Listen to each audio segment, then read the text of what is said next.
Avery, whose show is this?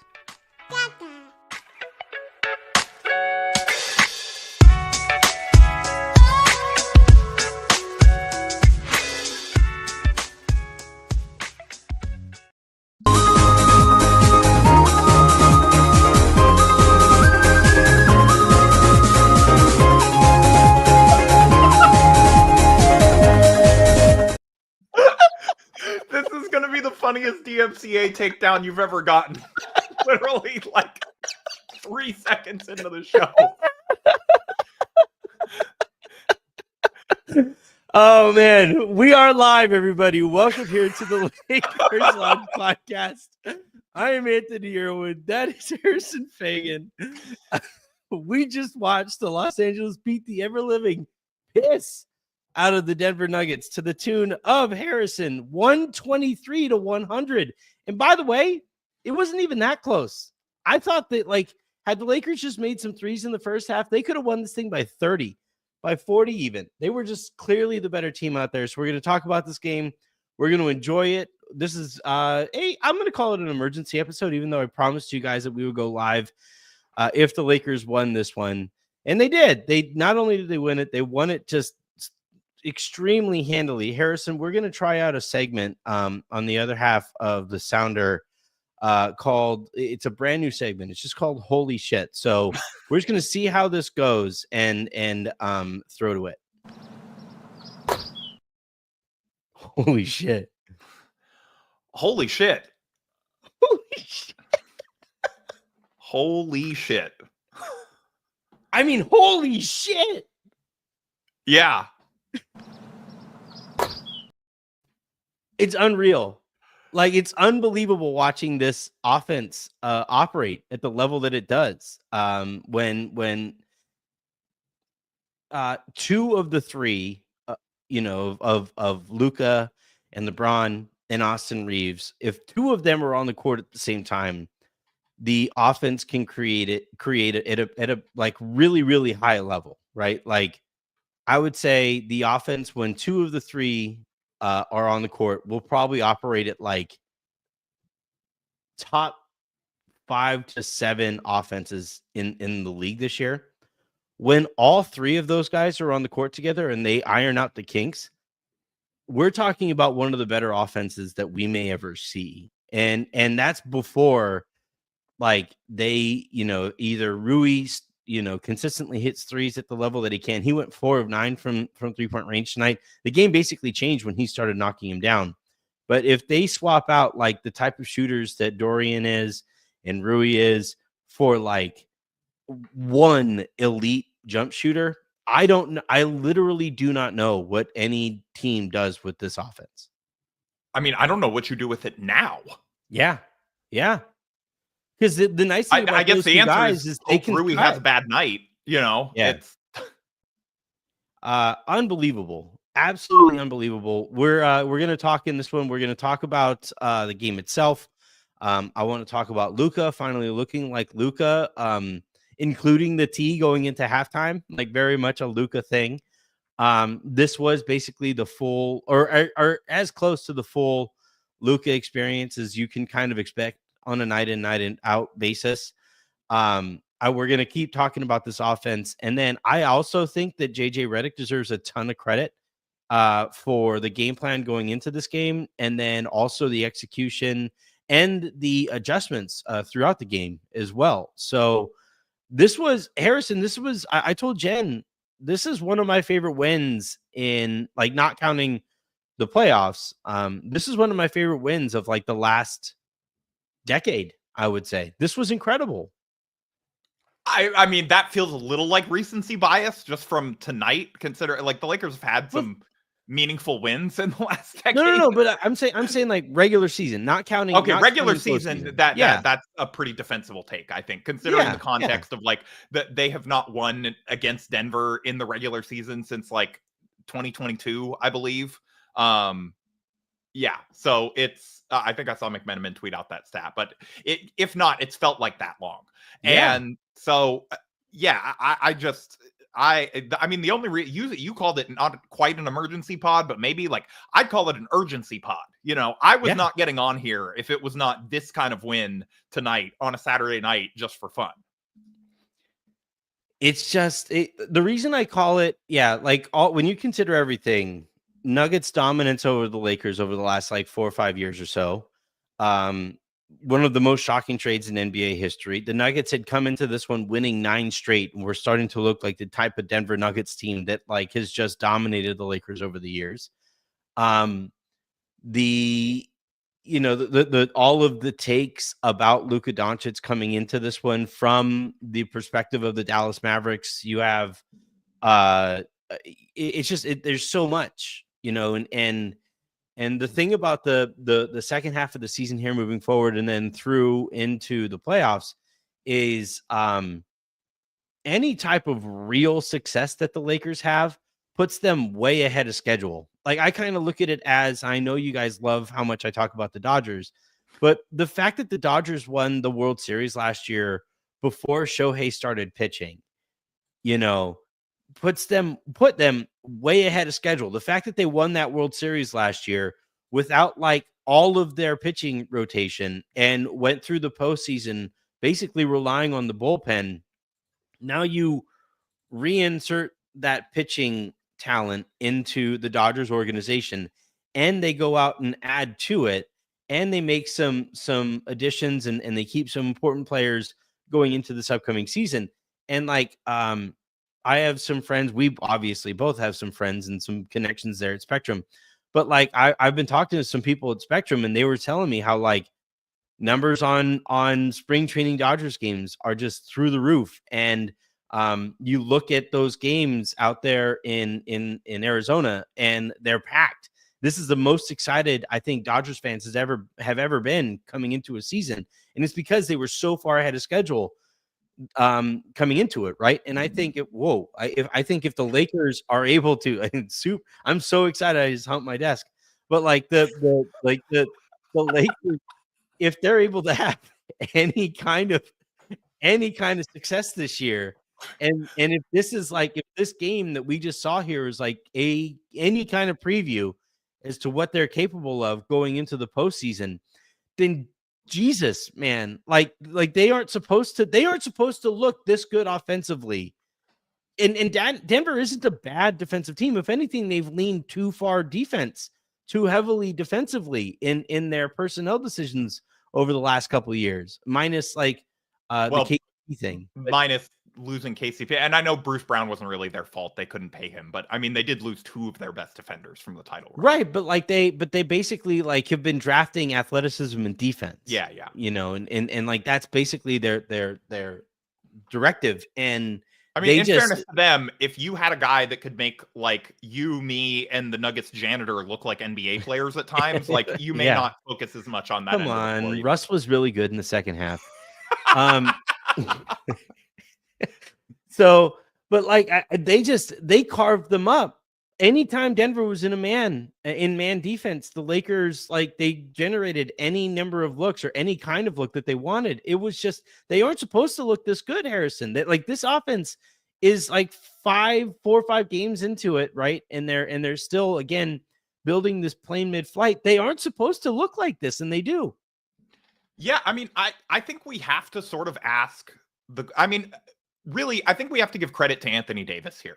And I know that this is not the take that you're expecting, but what has he been saying? What has he been saying the whole time that this losing streak against Denver has been going on? He said, I need another big man to be able to, like the Lakers need another big man to be able to take out Jokic. And he was right. That big boy, Luka Doncic, it just like that. It turned out that was the big guy the Lakers needed, was just,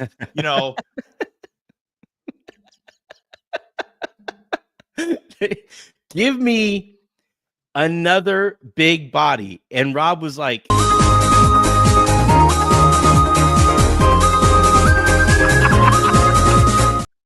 was Luca on the tunnel walk tonight. He was like, you see, except for the Kirby smile was turned upside down. I love, my favorite thing about Luca early on so far, watching him like every game and like sort of learning his mannerisms a little bit more, seeing him post game, that sort of thing, is he did the post game interview on ESPN tonight, and he was talking about like how he's I was just having fun out there. I love playing with these guys. Like, I just have so much joy for the game. And, I hope that's really shining through. And it's like, no, dude, like maybe you do enjoy basketball a little bit, but you enjoy hating more than anything. Like, my God. This man, I have never seen someone smile so much while mocking people on a basketball court. Like he is psychotic, the way that he goes about torturing these, and obviously, again, like I knew this, like we've all seen like the Gobert clip from last year and like various instances, like what he did to the Suns, like all these moments and whatever, but it does hit different when it's your favorite team. And it's like, the Tech going into halftime, was that his greatest decision ever? No, but he had 19 and 16 minutes. Like, I think he's allowed to cuss out a ref, in my opinion, like if he's playing that well, he can cuss out one ref as a treat. Okay. Yeah. Yeah, you're allowed to give back one free point. Yeah, I mean, don't get like, ejected. You can give back 1 point. That's okay. You earned that. Yeah, just don't miss any time. Like, don't get ejected and then don't eventually get suspended. Yeah, I was telling Jen because he had made a step back and was screaming at the people in the stands there next to him. And he was like just absolutely screaming at everybody near him. Telling like this, he's like pointing at Brown. This fucker can't guard me. He can't guard me. He can't guard anyone. And he's just like, you can just tell he's just like really angry at the fact that so much contempt for the idea that anyone would ever think they could have success guarding him. Yes. Yeah. But that's exactly, I told Jen, I said, Jen, this guy is a psychopath, like Kobe level psychopath, because remember the Ruben Patterson, it was Patterson, right? Kobe stopper thing. Yeah. Where and I could just picture Kobe seeing that clip and he's like, "Oh, you're calling yourself what now?" Yeah. And then he absolutely lit him up. And I don't think he's ever spoken since. Do you think JJ told him? He's like, yeah, we had Christian Brown in the studio last year, and he said that his nickname, he wanted it to be the Luca stopper. We cut it because we didn't want to get him in trouble or whatever, but he did say that.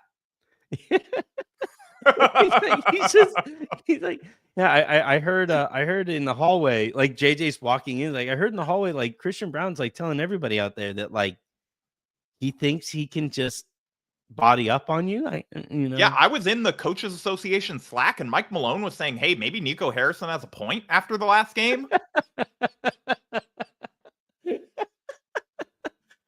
But like he takes all of it, everything personally. And I think for this specific fan base, right, that holds Kobe as dearly as we do, like that's going to be really fun to get back to. I love Anthony Davis, literally Avery, like still Avery's favorite player. She's watching the game today and she's like, "Where's Anthony Davis?" And I was like, he's not on the team anymore.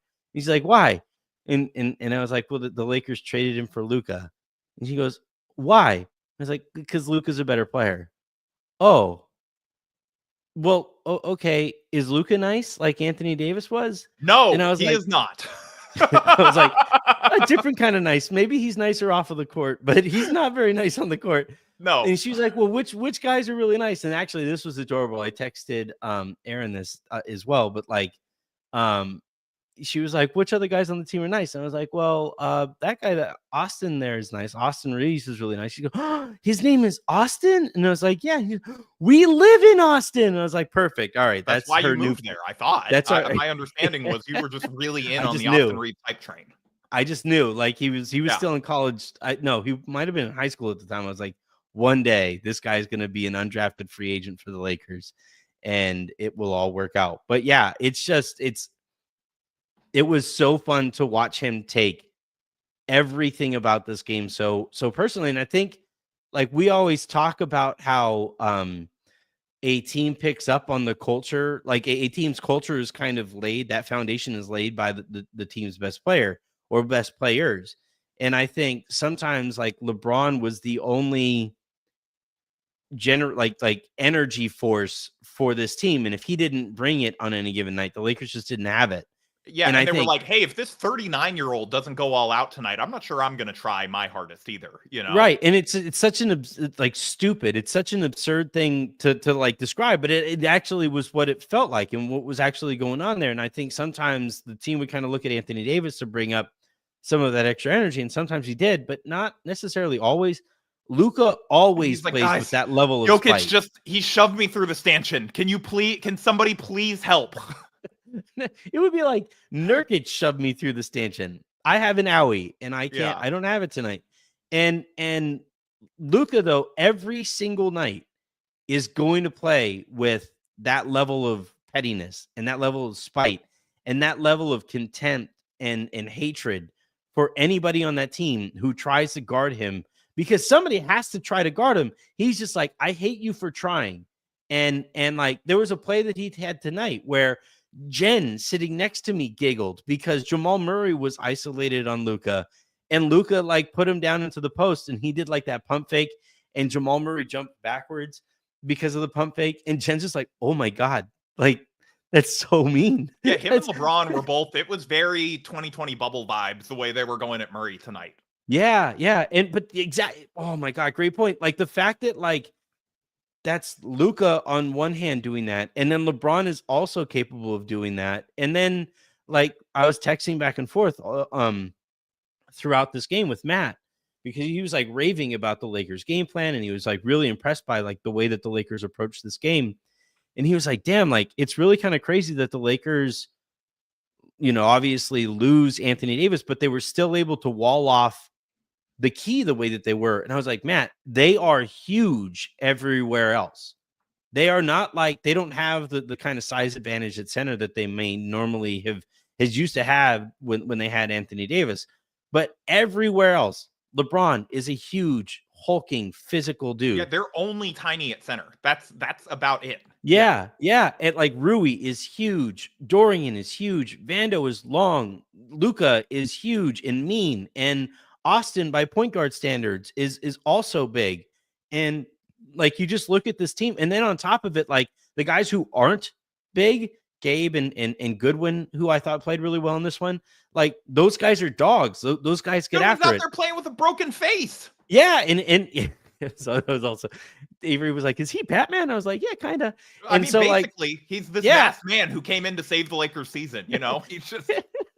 And so, but like we're watching and like the way that the Lakers were able to just absolutely suffocate Denver's offense was something to behold. And that's on the defensive side. And then on the offensive side, they spread them out. Poor, like Jokic was like, do I play at the level? Do I drop? Do I do this? Do I do whatever? And it just didn't matter. Like it didn't matter I think what. Michael Porter Jr. is still in Ball Arena running in circles. Yeah. Like just trying to figure out, okay, where's the ball going? No, he's going to do a lot of his own research on how to stop pick and rolls. He'll get to it. But like, yeah, I'm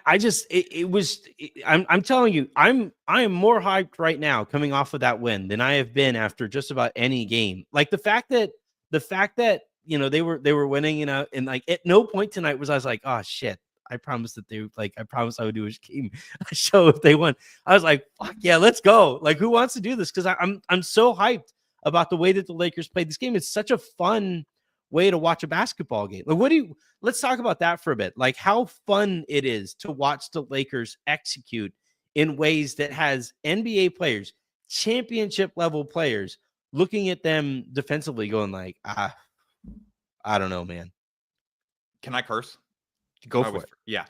Like, I mean, even if you take and you just like put it in a box and put it to the side, the insane just laughability that comes with being able to watch a team that has two players that hit fuck you threes. Like you just take that and you just push it to the side, and it's like everybody loves that. How many of those are they really going to do a game? It's the amount of ball movement that this team has now and player movement to go along with it. It's not just guys standing around waiting for, okay, LeBron, it's your turn to cook. Luca, it's your turn to cook. It's like, especially the way that they get out in transition, I think sometimes like the mental stuff is a little overplayed. It's like, oh, the team tried hard if they won, the team didn't try hard if they didn't win. And I'm guilty of this as well. But like, I feel like we have seen an extra little spring in LeBron's step since Luka got there. Just knowing that, if he runs the floor, there is someone capable of finding him at like no matter how much attention the defense is paying to him in transition as like the greatest freight train going down the lane that we've ever seen. Like, he knows that there's somebody who can get him the ball in those windows. And all of a sudden it's like, wait, I don't have to be the one breaking down the defense to create a lob opportunity. Like, someone can do that for me. I can be Jackson Hayes on this possession. And, LeBron is very overqualified to be Jackson Hayes, it turns out. Well, there was a play. There was a stretch, and actually, I thought there were two really key JJ Redick moments in this one. One was more of a gamble. The second one was more of an adjustment. The first one was when, at the very beginning of the second half, Denver cuts it to 1, and I guarantee you, every single Lakers fan watching that game was like, "Timeout. You can call timeout. You can call time. Yeah, all right, no timeout, I guess." And the Lakers immediately go on a 10-0 run, push it back to double digits. And actually, Denver winds up having to call the timeout. I thought that was a really cool thing. And I've been trying to contextualize, like, or try to figure out why JJ wouldn't have called the timeout there. And it's actually pretty self-explanatory, because LeBron and Luca and Austin are on the court at the same time. And he's like, yeah, eventually they'll go on a run. Yeah, it's like, what am I going to tell you guys? Figure it out. Yeah. Right. Right. Exactly. Yeah. It's like, you call a timeout there if it's a stretch where it's one of those guys in a bench unit, Yeah, or it's like someone's just getting hunted relentlessly. Like Dalton's getting hunted, and it's like, okay, we just got to get him out. They're going at him too much, and he's tired, and he doesn't have it tonight. But yeah, when you have your three sort of alphas in there, which is crazy to include Austin in that sentence, but true. But true. It's like, what is JJ Redick going to tell LeBron and Luca? Yeah, right. And like, lo and behold, the Lakers they run whatever pick and rolls they have to run.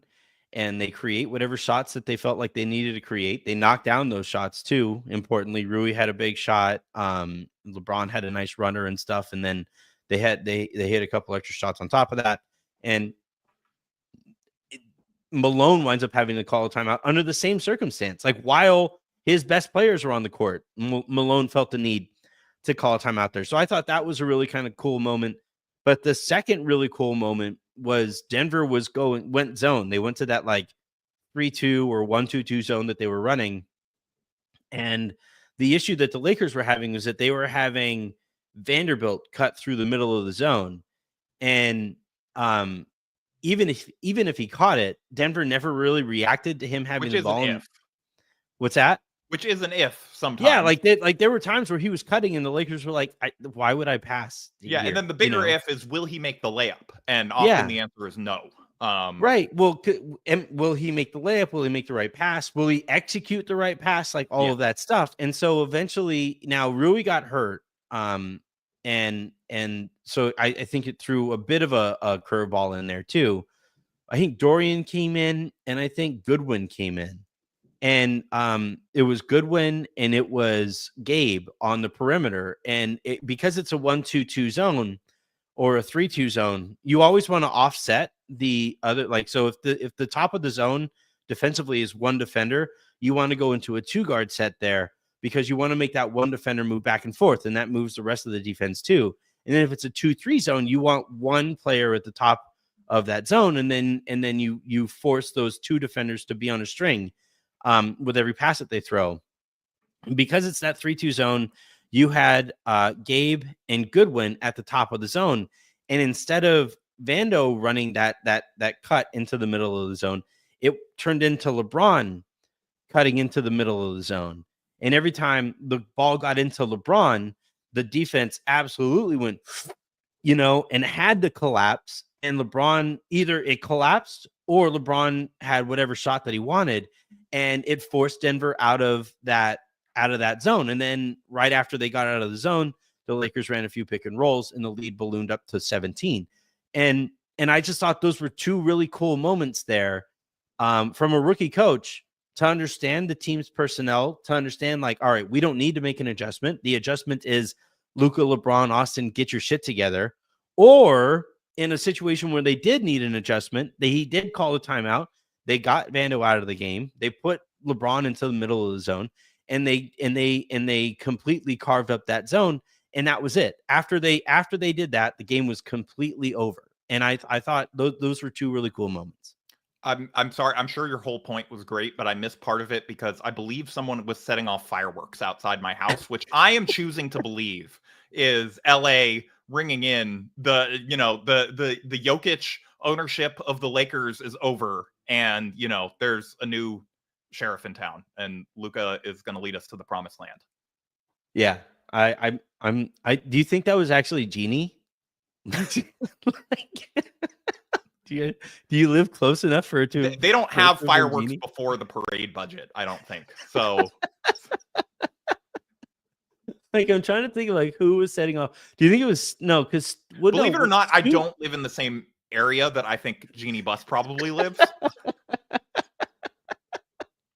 I'm just guessing. Like, I don't actually know where she lives, but I'm assuming it's not Hawthorne. How close are you to the Spectrum building? I don't know, 10 to 15 minutes. That's what it was. It was Spectrum. They were like, "Oh, thank God!" Oh. It was actually James Worthy's Worthy clap was so enthusiastic that you could hear it miles away. It broke the sound barrier like Superman. The Hulk clap. Yeah. Yeah. Absolutely incredible game. All right. Any final thoughts before we throw to the super comments? I just think that we have to ask a question, and is Mike Malone's entire career just being a Darvin Ham and D'Lo merchant? Because I'm just saying, God. I've seen the results since those two guys are gone. I'm just asking the question. That is so good. I'm just saying he's looking real funny going up against the podcaster. I mean, it needs to be said. These points need to be made. All right. Unlike the other end of that spectrum, I've seen Lakers daddy paternity suit. I don't know. I think you're hearing you are not the father. We're on Maury right now, and it's like I don't know. I don't know if you were the Lakers daddy. You were someone on the other sidelines daddy. Darvin daddy just doesn't have the same ring to it. Daddy Ham. Yeah, like it doesn't. And also, I mean, we should, but in seriousness, we should apologize to Darvin because he was clearly right. Rui is the Jokic stopper. They needed Luca as well. Like if he would have had Luca, they would have been fine. It's so crazy though to watch. So I've gotten this question a bunch, and I saw that it was a topic on Twitter today. But this notion that like, is the Lakers defense better without Anthony Davis? And for one thing, like ask that question out loud, and just think of like how ridiculous you sound saying it. But I think there are a couple factors at play here. One, the Lakers right now are bigger than they have ever been since the 2019-2020 championship. And if you had Anthony Davis at the center of a defense, like we saw this, we were starting to see this.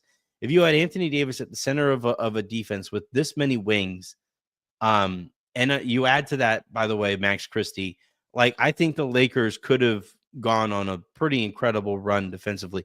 They were already a top 5 defense, and then AD got hurt, but then they've kind of kept it up since. I've been telling you guys for years now, wings are the most important player when it comes to your like role players on a court. And I think that's even more important on the defensive side of the ball because you saw every time Denver was trying to throw any kind of pass through the paint today, it had to go through like 3 or 4 Lakers' hands in order to get to Luca, who does not have a rep as a defender. Like he's just long, and I think he had 4 steals tonight? 4, like he had his hands all over the passing lanes. That is the one thing, again, you can criticize him for gambling sometimes if you want, whatever. I'm not saying that Luca's like this great defensive player, but he has tools that allow him to impact defense at times and not be just like an outright complete weakness. Well, he's a really, really smart basketball player. and he's fucking huge. Yeah. Like he's a big guy. And so like it's And not different just the way Nico Harrison means. Like wingspan wise, verticality. He's really, really smart. And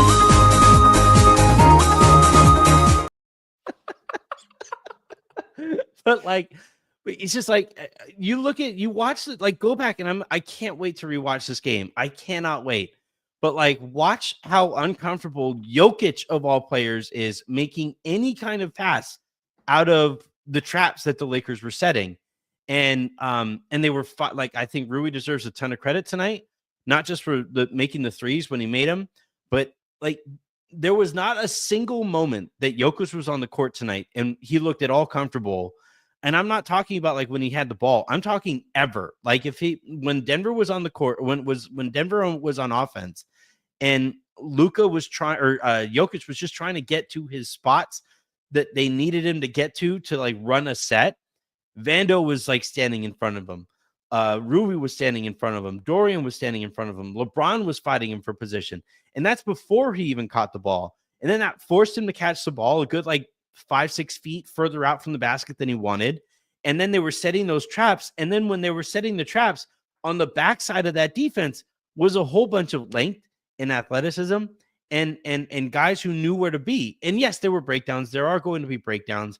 And this kind of defense, I am a little concerned about the sustainability to it because they have to play so hard to execute it. But like when they really dial it in, like it's so fun. And then like you mentioned earlier, Harrison, when they get those stops and they get out and run, I have no earthly idea what teams do on against a transition team that has LeBron on one side and Luca on the other.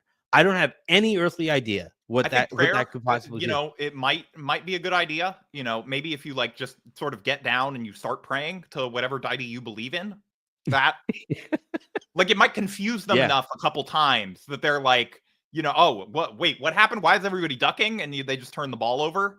Yeah, Jonathan Isaac actually might do that. But all right, so let's go ahead and dive on into the super comments. It was funny earlier. You were like, can we can cuss, right? It is like, yeah.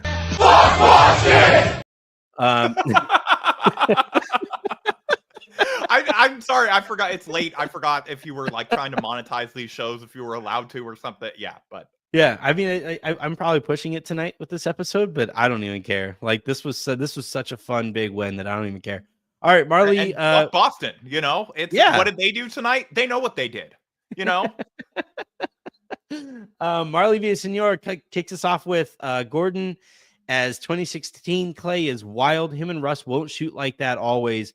Also, I've been very impressed with JJ lately. Defensive game planning has been great.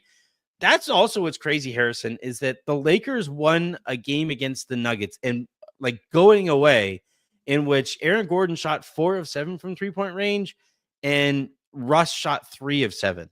So like that's 50% on high volume from those two guys. And the Lakers took those big shots and it's like, all right, we'll just go knock down one of our own or create a wide open one of our own.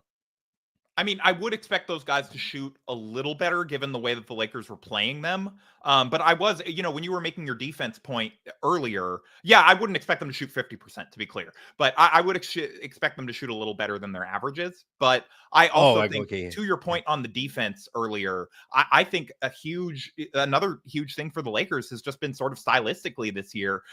I know, I don't live that close to the film room, like our friend Coach Pete from LFR, but he might have been setting off fireworks for the way this team gang rebounds now. And the way that this team actually closes out to shooters without their hands in their pockets. It's just like there's a lot of just sort of activity, low-hanging fruit things that they're doing just at a smarter level than they have the last couple of years, where it's like, hey, why don't we have AD drop? And it's like, well, that sort of is like the thing he's the least differentiated from every other big in the NBA at. He's good at it, but he's good at everything. But they had to, because it was like he was the only guy who like rebounded. So it was like they it's wild when they ask, like when they tell the other 4 players on the team they're allowed to rebound as well. How many more rebounds you get? Yeah, and hold them accountable too. Like Like Luka was boxing out tonight. Again, I know he's never going to have a rep as a great defender, nor really should he. But, he was boxing out Jokic at times tonight to allow for gang rebounding. Like they really were all sort of, they seem to take some pride in this one. And I don't know if some of that is him trying to send a message of like, hey, how much of the roster do you need to turn over for this to be a different team against the Nuggets? It's like, well, we found our answer, Yeah. I mean, I do kind of feel bad for AD because I know he was watching. He's just like, what the fuck? Where has this been? I couldn't get one Dorian Finney-Smith like over the last 3 years. It's like gotta be how D'Angelo Russell felt Russ's first half season with the Clippers when he was like really trying on defense. Yeah. And they're like, what the hell? Too. Yeah. Right. Yeah. I am never going to be the person who says like the Lakers defense is better than, I think they are playing better defensively than they did while AD is there, but I don't think they are a better defensive team without Anthony Davis. And those are two very, very different points. I wouldn't know. Yeah. Justin Tyndall writes, AD would be pissed. Joker made 2 shots. It took Jokic like till the second quarter to shoot. Like he just never looked all that comfortable. Now, Jokic, because he's still great, finished with a triple-double, right? 12, 10, and 13. Again, the Lakers beat the crap out of the Nuggets in a Jokic assist game. Like those are the ones that you lose. If Jokic is racking up assists, you lose. You have the Jokic assist and Russ and Aaron Gordon positive variance shooting game. Right. And the Lakers win by 20. Beat the crap out of, should have beat them by more. I'm dumbfounded at what this win tells us that this team is capable of. Like I tweeted out, like I know that it's gonna come off as in jest. The Lakers, like, what did they tweet out? It was consider this a warning at NBA. Like I'm kind of sort of there. Like I'm kind of looking at this. Like I've always been kind of. I do think the Nuggets again. I know they won 9 going into tonight. When I have watched them this year, have not looked as good as past years. And so I do think like this is not the same Nuggets as well that was like sort of owning the Lakers the last couple of years. Like as bad as KCP has been in Orlando, or I guess is mediocre, like they still miss just having hit. Like he's better than the guys that they're sort of playing as backups to Christian Brown to, replace him and replace those minutes. But so this is a diminished Nuggets team that sort of frankly like cheaped out in some areas and tried to be like, hey, Mike Malone, guess what? You have to play our young guys that aren't good. And, I mean, that may end up hurting them. And then we also have to ask, like, is Yoke GM like a bad decision maker going after Russ? Again, Russ was actually good. I know. It was so annoying in the second half. He was like, God damn it. The only thing that would make this better if we could just victory lap. He did the same thing the first game. He's like, you know what? I'm just going to brick everything. They're going to stop guarding me. And then I'm going to go off in the second half. Yeah. Jeff Perosi writes, we really need Harrison on more than twice a month. How much would the show need to grow to develop AI Harrison for the other 2 shows a month? Hang on a minute, Jeff. That I appreciated your comment until you tried to just replace me with AI.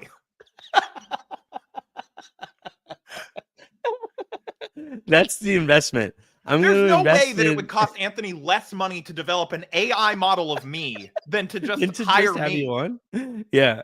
I mean, look, I'm a blogger. I'm not that expensive. Like, I don't know, man. I've seen your positions at SB Nation. They just say every time I talk to you, it's like, yeah, I got another promotion. So actually, I might start developing an AI. Chat GP Fagan. I know it'll be a hat PT, right? Because you're Fedora. Oh yeah, it'll be hat Fedora, PT. Yeah. All right. That is, I think, going to do it here for this. Again, what'd you call it? Urgency episode? Yeah, it's an urgency episode. It's not an emergency. This is the new normal where the Lakers just kick the shit out of the Nuggets. It's like, we got to get used to this. We don't have to do an urgency episode the next time they spank the Nuggets by 20. But this time, it's such a sea change from what has come before that, there was some urgency for this episode. It was all the variables too, like we talked about. Aaron Gordon shot well. The only difference here is that like Michael Porter Jr. didn't shoot well. He has been pretty bad this year. by his standards. And then, with how physically the Lakers played tonight, that's usually when MPJ struggles. But the fact that the Lakers beat the Nuggets in the Aaron Gordon game and the Russell Westbrook second half, and Jokic just out the 10 assists, like this is normally a game that, like, at the very least it's close, but the Lakers beat the piss out of them. And like, absolutely dominated them. Are I know we have some friends in Nuggets media, but do you know how mad they have to be that there was a "Let's Go Lakers" chant breaking out in Ball Arena?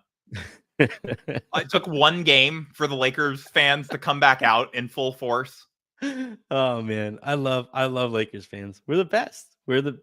Everybody hates us, but we're the best. Well, they hate us because it's like, there's like a small domino of like Rob and Nico Harrison meet for coffee, and then it's like big domino, Mike Malone fired after a playoff flame out.